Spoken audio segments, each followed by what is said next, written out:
Election आलं 35-40 वर्षापासून आम्ही काम करतो. आम्हाला कोणाला विश्वासात घेतलं जात नाही. कोणी विश्वासात नाही घेतलं तुम्हाला? आम्हाला स्थानिक आमदारांनी विश्वास घेतला नाही. स्थानिक आमदार कोणातरी लल्ल्या बल्ल्याच्या घरी जाऊन बसता, तिथं मिटिंगा घेता, कार्यकर्ते फोन करतात, फोन उचलत नाही, शहराध्यक्ष फोन उचलत नाही. तुमचं तिकीट कोणाला दिलं? आमचं तिकीट ज्याला काय ज्याला पार्टीला ज्याला दिलं आमच्या पार्टी ज्याला आम्ही निवडून आणू. परंतु ह्या स्थानिक आमदारांनी जे गोंधळ घातलेला आहे हे बरोबर नाही. कार्यकर्त्यांमध्ये क्षमाताई हिरे यांच्यावर तर माझा गंभीर आरोप आहे.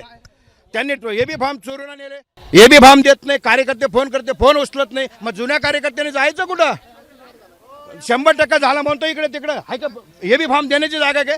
परंतु भारतीय जनता पार्टीचं कार्यालय वसूल मूर्ती कार्यालयात मागच्या 2017ला जो काही आमच्या नगरसेवकांना तिकीट मिळालं, सर्वांना आम्हाला कार्यालयात बोलवून तिथं आम्हाला एबी फॉर्म देण्यात आला आणि सर्व कार्यकर्ते निवडून आले.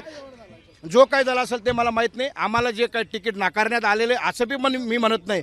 परंतु जे काही कार्यकर्त्यांमध्ये सन्मान निर्माण केलेला यांनी हे कुठंतरी थांबलं पाहिजे. आणि नाहीतर आम्ही सर्व कार्यकर्ते जुने लोकप्रिय मुख्यमंत्री आमचे देवेंद्रभाऊ फडणवीस साहेबांकडे जाऊन गिरीशभाऊ महाजनांना सांगणार आहे, गडकरी साहेबांना सांगणार आहे. हे जे आमदार काम करतो ना त्यांच्या बगल बच्चांना तिकीट देण्याचं कष्ट करणारे कामगार आम्ही कार्यकर्ते आहे. आमच्यावर 12-20 केसेस घेऊन सुद्धा आम्ही भारतीय जनता पार्टी पडत्या काळात सुद्धा सोडून गेलो नाही.